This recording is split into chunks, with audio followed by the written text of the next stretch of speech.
ಬೆಳ್ಳಂದೂರಿನ ನರಭಕ್ಷಕ ಎಂಬ ಕಥೆಯ ಮೊದಲ ಭಾಗ ಪಾತಾಳದಿಂದೆದ್ದ ಪಿಶಾಚಿ. ಬೆಳ್ಳಂದೂರು ಒಂದು ಗುಡ್ಡದ ತಪ್ಪಲಿನಲ್ಲಿ ತ್ಯಾಗಾರ್ತಿ ಎನ್ನುವ ಚಿಕ್ಕ ಊರಿನಿಂದ ಸುಮಾರು 3 ಮೈಲಿ ದೂರದಲ್ಲಿರುವ ಮೈಸೂರು ಸಂಸ್ಥಾನದ ಶಿವಮೊಗ್ಗ ಜಿಲ್ಲೆಯ ಒಂದು ಚಿಕ್ಕ ಹಳ್ಳಿ. ಅನೇಕ ಶತಮಾನಗಳಿಂದ ಮೈಸೂರು ಸಂಸ್ಥಾನದ ಈ ಜಿಲ್ಲೆ ಭಯಾನಕ ಹುಲಿಗಳ ತವರು ಮನೆ ಎಂದು ಹೆಸರುವಾಸಿಯಾಗಿತ್ತು. ಇಲ್ಲಿನ ಕಾಡುಗಳಲ್ಲಿ ಹುಲಿಗಳು ಎಷ್ಟೊಂದು ಅಗಣಿತವಾಗಿದ್ದವೆಂದರೆ ಇಲ್ಲಿ ಚಿರತೆಗಳು ತುಂಬ ಕಡಿಮೆಯಾಗಿದ್ದವು. ಬಹುಶಃ ಈ ಹುಲಿಗಳು ಚಿರತೆಗಳನ್ನು ಹಿಡಿದು ಕೊಂದೋ ತಿಂದೋ ಖಾಲಿ ಮಾಡಿದ್ದವೆಂದು ನನಗೆ ತೋರುತ್ತದೆ. ಚಿರತೆಗಳು ಹುಲಿಗಳಿಗಿಂತಲೂ ಹೆಚ್ಚು ಕುತಂತ್ರಿಗಳು, ಅಪಾರ ಬುದ್ಧಿಯುಳ್ಳವು. ಚಿರತೆಗಳು ಪೊದೆಗಳಡಿಯಲ್ಲಿ ಅಡಗಿ ಕುಳಿತು ಊರಿನ ಜನರ ಕುರಿ, ಮೇಕೆ, ನಾಯಿಗಳನ್ನು, ಮುಖ್ಯವಾಗಿ ನಾಯಿಗಳನ್ನು ಮಿಂಚಿನ ವೇಗದಲ್ಲಿ ಹಿಡಿದು ಹೊತ್ತೊಯ್ಯುವುದರಲ್ಲಿ ಅವುಗಳು ತೋರುವ ಕೌಶಲ್ಯ ಹುಲಿಗಳಿಗೆ ಎಂದೂ ಬರುವುದಿಲ್ಲ. ಆದರೆ ಹುಲಿಗಳ ಸಂಖ್ಯಾ ಬಾಹುಳ್ಯದಿಂದ ಇಲ್ಲಿ ಚಿರತೆಗಳು ಕ್ಷೀಣಿಸಿದ್ದವು.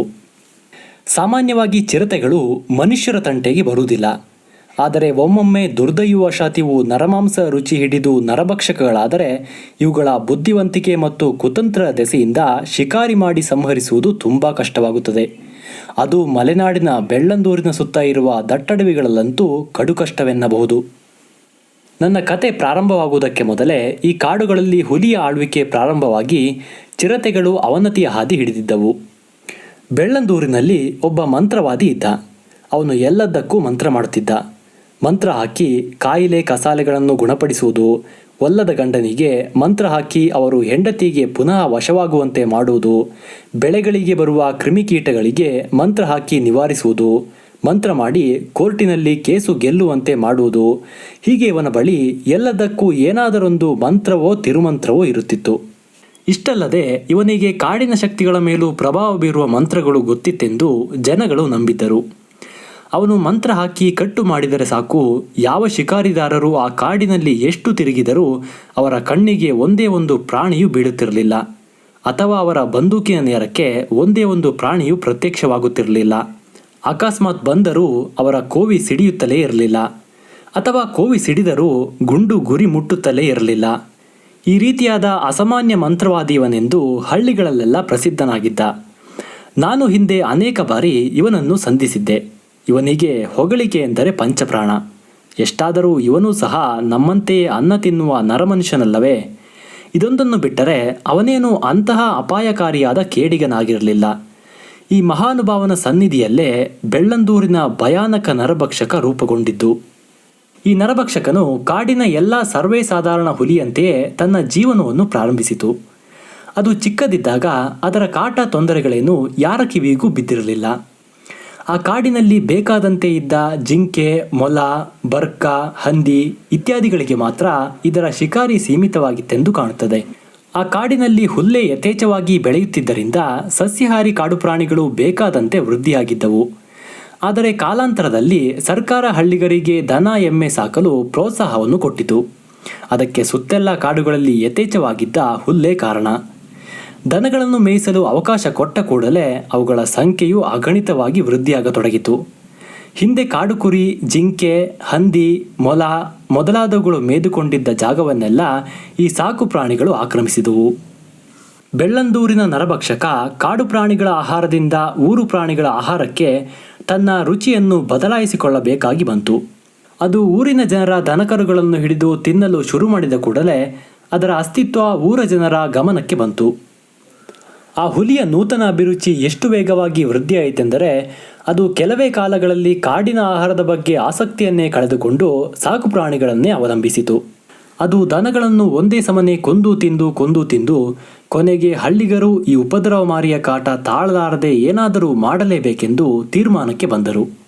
ಭಾರತದ ಹಳ್ಳಿಗರಿದ್ದಾರಲ್ಲ, ಅವರ ತಾಳ್ಮೆಗೆ ಕೊನೆ ಮೊದಲೆಂಬುದೇ ಇಲ್ಲ.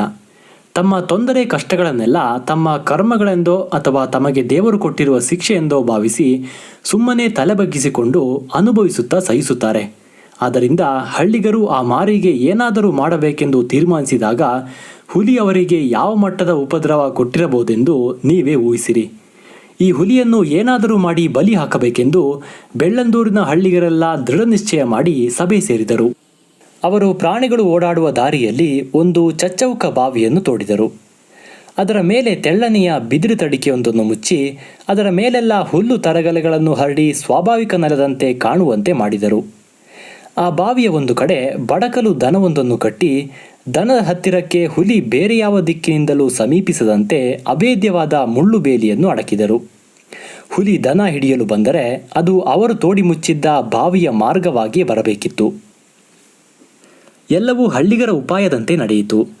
ಅವರು ಗುಂಡಿ ತೋಡಿದ 3ನೇ ದಿನ ಕಾಡಿನೊಳಗೆ ವಾರಸುದಾರನಿಲ್ಲದೆ ನಿಂತಿದ್ದ ದನವನ್ನು ನೋಡಿ ಹುಲಿಯ ಮಾರ್ಗವಾಗಿಯೇ ದನವನ್ನು ಹಿಡಿಯಲು ನಡೆದು ಬಂದು ಅವರು ತೋಡಿದ್ದ ಬಾವಿಗೆ ದೊಪ್ಪನೆ ಬಿತ್ತು. ಮಾರನೇ ದಿನ ಹಳ್ಳಿಗರಿಗೆ ಈ ವಿಚಾರ ಗೊತ್ತಾಗಿ ಎಲ್ಲರೂ ಸಂತೋಷದಿಂದ ಮತ್ತೊಂದು ಸಭೆಯನ್ನು ಕರೆದು ಮಂತ್ರವಾದಿಯೊಡನೆ ಮುಂದೇನು ಮಾಡಬೇಕೆಂದು ಸಮಾಲೋಚನೆಯನ್ನು ಮಾಡಿದರು. ಮುಂದೇನೆಂಬುದೇ ಅವರ ಚಿಂತೆಯಾಗಿತ್ತು. ಕೆಲವರು ಹುಲ್ಲುಕಂತೆಗೆ ಬೆಂಕಿಯನ್ನು ಹಚ್ಚಿ ಆ ಬಾವಿಯೊಳಕ್ಕೆ ಎಸೆಯೋಣ, ಆ ರಾಕ್ಷಸ ಇಲ್ಲಿಯವರೆಗೆ ನಮಗೆ ಮಾಡಿದ ನಷ್ಟಕ್ಕೆ ಜೀವಂತವಾಗಿ ಸುಡುವುದೇ ಸರಿಯಾದ ಶಿಕ್ಷೆ ಎಂದು ಹೇಳಿದರು. ಆ ಊರಿನಲ್ಲಿ ಯಾರ ಬಳಿಯೂ ಬಂದೂಕಿರಲಿಲ್ಲ. ಆದ್ದರಿಂದ ಅವರಿಗೆ ಕೋವಿಯಲ್ಲಿ ಹೊಡೆದು ಕೊಲ್ಲಬಹುದೆಂದು ಯೋಚನೆಯೇ ಬರಲಿಲ್ಲ. ಕೊನೆಗೆ ಅದನ್ನು ಮೇಲಿನಿಂದ ಬರ್ಜಿಗಳಿಂದ ಚುಚ್ಚಿ ಚುಚ್ಚಿ ಚಿತ್ರಹಿಂಸೆ ಕೊಟ್ಟು ಕೊಲ್ಲಬೇಕೆಂದು ತೀರ್ಮಾನಿಸಿದರು. ಅವರಿಗೆ ಆ ಹುಲಿಯ ಬಗ್ಗೆ ಅಷ್ಟೊಂದು ಸಿಟ್ಟಿತ್ತು. ಬೆಳ್ಳಂದೂರಿನಲ್ಲಿ ಯಾರ ಬಳಿಯಾದರೂ ಕೋವಿ ಇರಲಿ, ಒಳ್ಳೆ ಬರ್ಜಿ ಈಟಿಗಳಾದರೂ ಇದ್ದುವೆ. ಇಬ್ಬರ ಬಳಿ ಬರ್ಜಿ ಎಂದು ಕರೆಯಬಹುದಾದ ಆಯುಧಗಳೇನೋ ಇದ್ದವು. ಆದರೆ ಅವುಗಳ ಮೂತಿ ಎಷ್ಟೊಂದು ಮೊಂಡಾಗಿತ್ತೆಂದರೆ ಅವುಗಳ ಮುಂಭಾಗಗಳು ಹಿಂಭಾಗದಷ್ಟೇ ನಿರಪಾಯಕಾರಿಗಳಾಗಿದ್ದವು. ಒಂದು ಸುಮಾರು 4 ಅಡಿ ಉದ್ದ ಇದ್ದು ಅದರ ಮುಂಭಾಗ ಯಾವುದೆಂದು ಇಷ್ಟ ಬಂದವರು ಇಷ್ಟ ಬಂದಂತೆ ನಿರ್ಧರಿಸಿ ಕೆಲಸ ಮಾಡಬಹುದಿತ್ತು. ಅದರ ಯಜಮಾನ ಅದನ್ನು ಮಣ್ಣು ಅಗೆಯಲು ಸಹ ಉಪಯೋಗಿಸಿದಂತೆ ಕಾಣುತ್ತದೆ. ಇನ್ನೊಂದು ಊರ ದೇವಸ್ಥಾನದಲ್ಲಿ ಇಟ್ಟಿದ್ದ ಬರ್ಜಿ. ಸುಮಾರು 200 ವರ್ಷಗಳ ಹಿಂದೆ ಹಲವು ಯುದ್ಧಗಳಲ್ಲಿ ಭಾಗವಹಿಸಿದ್ದ ಅದು ಶತ್ರುಗಳ ರುಂಡ ಚೆಂಡಾಡಿದ್ದೆಂದು ಮಂತ್ರವಾದಿ ಅದರ ಮಹಿಮೆಯನ್ನು ವಿವರಿಸುತ್ತಿದ್ದ.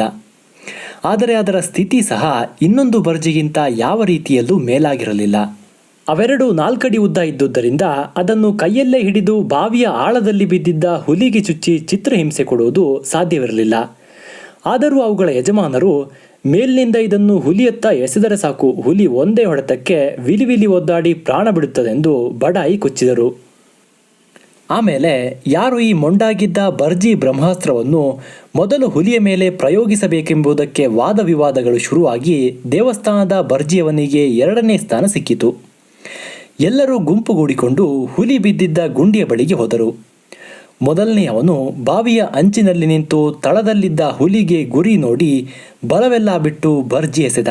ಅದು ನೇರವಾಗಿ ಬಾವಿಯ ಗೋಡೆಗೆ ಡಿಕ್ಕಿ ಹೊಡೆದು ತಲೆ ಕೆಳಗಾಗಿ ಹುಲಿಯ ಮೇಲೆ ಬಿತ್ತು. ಹುಲಿ ಇವರ ಹುಡುಗಾಟ ಚೇಷ್ಟೆಗಳನ್ನು ಹಗೂರವಾಗಿ ಪರಿಗಣಿಸುವ ಸ್ಥಿತಿಯಲ್ಲಿರಲಿಲ್ಲ. ಒಂದು ಸಾರಿ ಗರ್ಜಿಸಿ ಕೆಂಗಣ್ಣು ಬಿಟ್ಟು ಬಾವಿಯ ಮೇಲೆ ನಿಂತು ಚಿತ್ರಹಿಂಸೆ ಕೊಡಲು ಪ್ರಯತ್ನಿಸುತ್ತಿದ್ದ ಹಳ್ಳಿಗರ ಕಡೆ ನೋಡಿತು.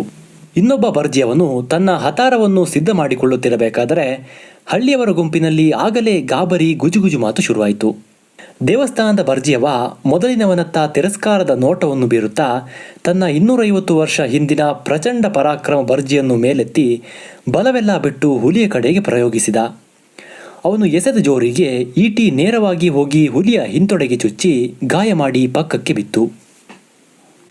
ಈಗ ಬೆಳ್ಳಂದೂರಿನ ಪರಾಕ್ರಮಿಗಳ ಬಳಿ ಒಂದೇ ಒಂದು ಆಯುಧವೂ ಇಲ್ಲ.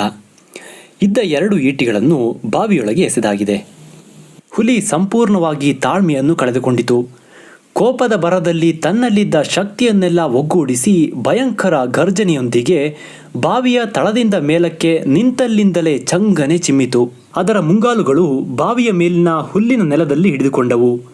ಹಿಂಗಾಲುಗಳಿಂದ ಬಾವಿಯ ಗೋಡೆಯನ್ನು ಬಲವಾಗಿ ಕೆರೆದಿದ್ದರಿಂದ ಹಿಡಿತ ಸಿಕ್ಕಿತು. ಮರುಕ್ಷಣ ಪಾತಾಳದಿಂದ ಮೇಲೆ ಬಂದ ಪಿಶಾಚಿಯಂತೆ ಹುಲಿ ಬಾವಿಯ ಮೇಲೆ ನಿಂತಿತ್ತು. ಹುಲಿ ಕಾಡಿನ ಕಡೆಗೆ ಓಡಬೇಕಾದರೆ ಅದೇ ದಾರಿಯಲ್ಲಿ ಪ್ರಾಣ ಉಳಿಸಿಕೊಳ್ಳಲು ಓಡುತ್ತಿದ್ದೊಬ್ಬ ಅಡ್ಡ ಸಿಕ್ಕಿದ. ಹುಲಿ ಅವನ ಮೇಲೆ ಜಿಗಿದು ಅಪ್ಪಳಿಸಿತು. ಅದರ ಮುಂಗಾಲು ಬೀಸಿದ ವೇಗಕ್ಕೆ ಅವನ ತಲೆ ಚರ್ಮ ಸುಲಿದು ಮುಂದಕ್ಕೆ ಬಂದು ಮುಖವಾಡದಂತೆ ಕವಿದು ಅವನಿಗೆ ದಾರಿ ಕಾಣದಾಯಿತು. ಹುಲಿ ಕಾಡಿಗೆ ಓಡುವ ಭರದಲ್ಲಿ ಇವನತ್ತ ಕಾಲು ಬೀಸಿದಷ್ಟೇ. ಅದು ಸರಿಯಾಗಿ ಮುಂಗಾಲಿನಿಂದ ಹೊಡೆದಿದ್ದರೆ ಇವನ ತಲೆ ಕೋಳಿ ಮೊಟ್ಟೆಯಂತೆ ಅಪ್ಪಚ್ಚಿಯಾಗುತ್ತಿತ್ತು. ಹುಲಿ ಮಿಂಚಿನಂತೆ ಕಾಡಿನ ಸ್ವತಂತ್ರದ ಕಡೆಗೆ ಪಲಾಯನ ಮಾಡಿತು. ತಲೆ ಚರ್ಮ ಟೋಪಿಯಂತೆ ಸುಲಿದು ಬಂದವ ಅದೊಂದನ್ನು ಬಿಟ್ಟರೆ ಮತ್ತೇನೂ ಆಗದವನಂತೆ ಚೆನ್ನಾಗಿಯೇ ಕಾಣುತ್ತಿದ್ದ. ಅವನ ತಲೆ ಚರ್ಮ ಕೂದಲು ಸಮೇತ ಕಪಾಲದ ಹತ್ತಿರ ಅಂಟಿಕೊಂಡು ಜೋತಾಡುತ್ತಿತ್ತು. ರಕ್ತ ಧಾರಾಕಾರವಾಗಿ ಇಳಿಯುತ್ತಿದ್ದ ಅವನು 3 ದಿನ ನರಕಯಾತನೆ ಅನುಭವಿಸಿ ಸತ್ತ. ಸಾಯುವ ಕೊನೆಯ ಗಳಿಗೆವರೆಗೂ ತನ್ನ ಸುಲಿದು ಹೋದ ತಲೆಯ ಚರ್ಮವನ್ನು ಮತ್ತೆ ಕೂರಿಸಲು ಪ್ರಯತ್ನಿಸುತ್ತಿದ್ದನಂತೆ. ಹುಲಿಗೆ ಕೊಡಬೇಕಿದ್ದ ಚಿತ್ರಹಿಂಸೆಗಳೆಲ್ಲ ಇವನಿಗೆ ಆಯಿತು. ಬೆಳ್ಳಂದೂರಿನ ನರಭಕ್ಷಕ ತೆಗೆದುಕೊಂಡ ಮೊದಲನೇ ನರಬಲಿ ಇದು. ಆದರೆ ಇದು ಉದ್ದೇಶಪೂರ್ವಕವಾದ ನರಬಲಿ ಅಲ್ಲ. ಹುಲಿ ಕಾಡಿಗೆ ಹೋಯಿತು. ಅದರ ತೊಡೆಯ ಹಿಂಭಾಗದಲ್ಲಿ ದೇವಸ್ಥಾನದ ಈಟಿ ತಾಗಿ ಆದ ಗಾಯ ಅದರ ಗಮನಕ್ಕೂ ಸಹ ಬರದೆ ವಾಸಿಯಾಯಿತು.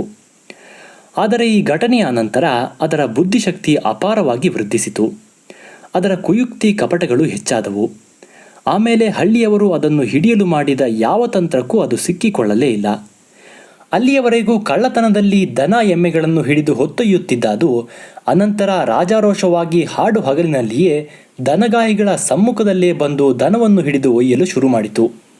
ಮಧ್ಯಾಹ್ನದ ಹೊತ್ತಿನಲ್ಲಿ ಮೇಯ್ದ ದನಗಳು ದನವನ್ನು ಕಾಯುವವರು ಮರದ ನೆರಳಿನಲ್ಲಿ ನಿದ್ದೆಯ ಜೊಂಪಿನಲ್ಲಿ ವಿರಾಮವನ್ನು ತೆಗೆದುಕೊಳ್ಳುತ್ತಿರಬೇಕಾದರೆ ಹಠಾತ್ತಾಗಿ ದಾಳಿಯನ್ನು ಮಾಡುತ್ತಿತ್ತು.